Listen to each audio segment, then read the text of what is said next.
there! Welcome to my channel, Emelita Papa. At gagawa ulit tayo ng tinapay.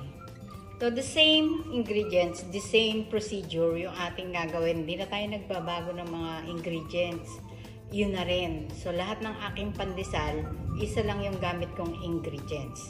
Yun lang. So today, ang kakaiba lang dito sa ating gagawin ay makita nyo mamaya. Kaya tuloy-tuloy lang ang panonood. Manood lang kayo para makita nyo kung paano natin o ano ang gagawin natin dito sa ating bagong recipe na bread.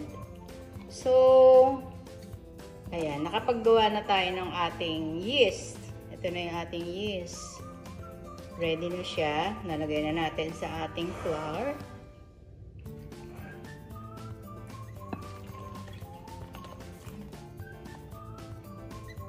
Same pa rin to. Yung ating sukat, hindi natin binago yung sukat ng ating flour. Same na same pa rin. Wala na tayong binabago kasi nga gamay na natin tong recipe na ito. So, yan. Tapos na siya. Tapos, ito naman yung butter. Butter na may kasama na siyang egg. Dito, nilagay na natin yung egg sa kanya. Good natin siya. Hanggang sa ma-mix lahat ang ating ingredients. Ready na yung ating dough.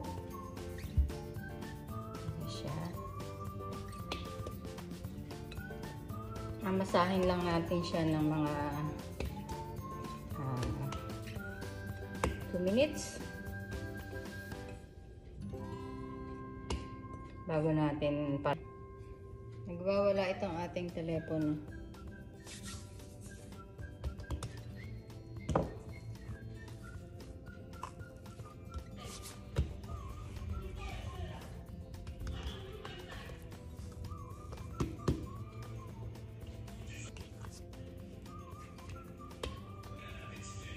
Ayan, tapos na siyang masahin. Lagyan natin ng oil itong ating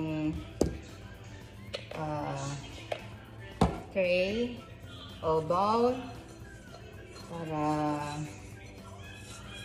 huwag siyang manikit. At i-rice natin siya ng 1 hour.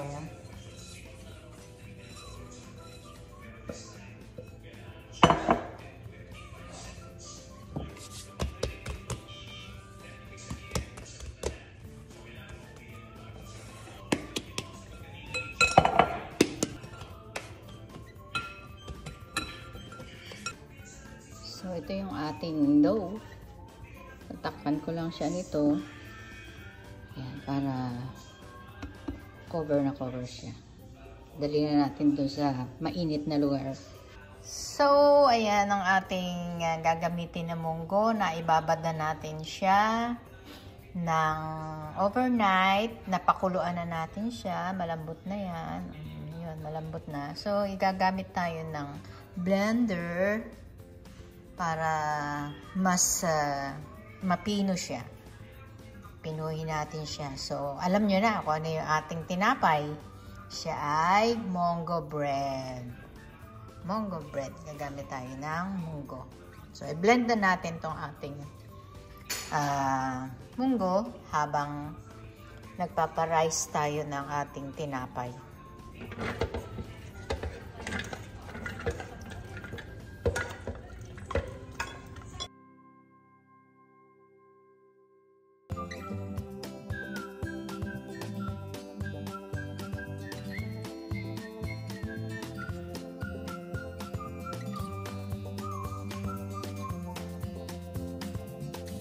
So, ito na yung ating munggo. Na-puree natin siya. At lalagyan natin siya ng asukal. Gamit tayo ng white sugar.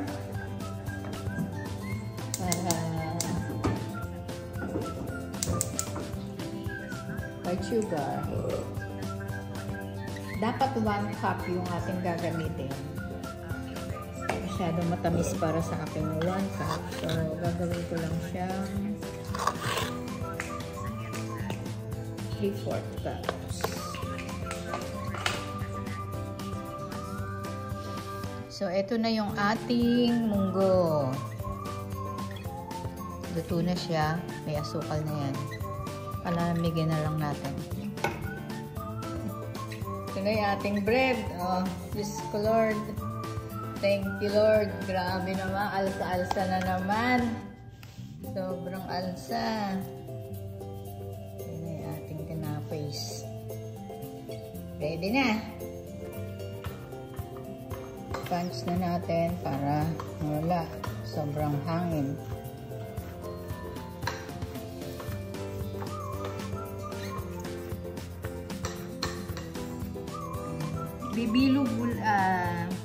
Ihahanda muna natin siya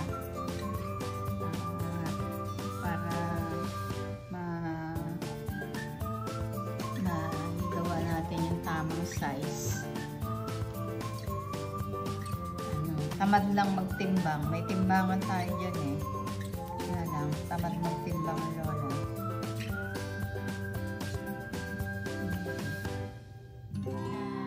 Ginawa. Ito na yung munggo natin. At i-flat lang natin tong ating bread.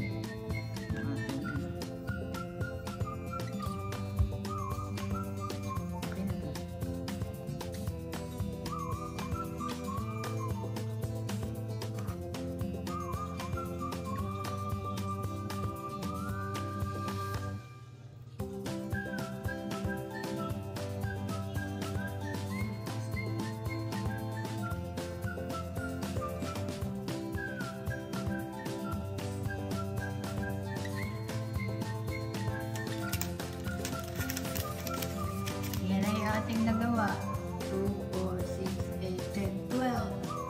Wala nang space to. Saan kaya natin ito ilalagay? Sige, may gano'n tayo.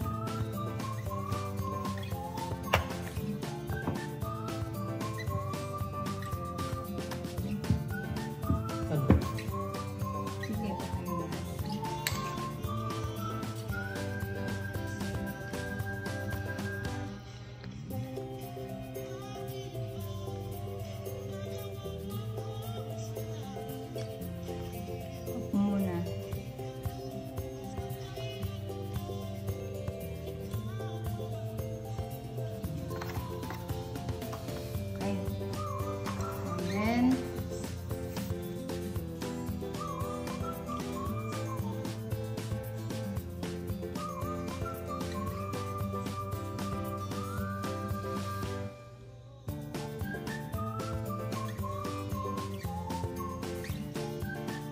Siya ng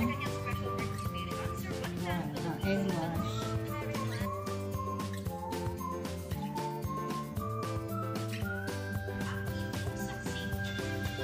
Lalagay uli natin siya sa ating painitan para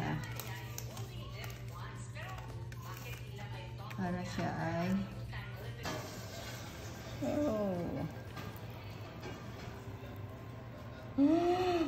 oh my God, malikit. Balik natin. Sobrang laki niya.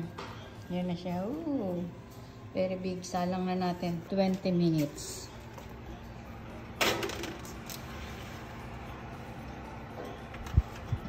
Okay, go. Look. Wow, this is my munggo bread. Ayan, see how beautiful it is. Ganda niya. Ooh, beautiful. Ayan, bili na kayo. Munggo bread. Pandemunggo. Yan ang ating pandemunggo.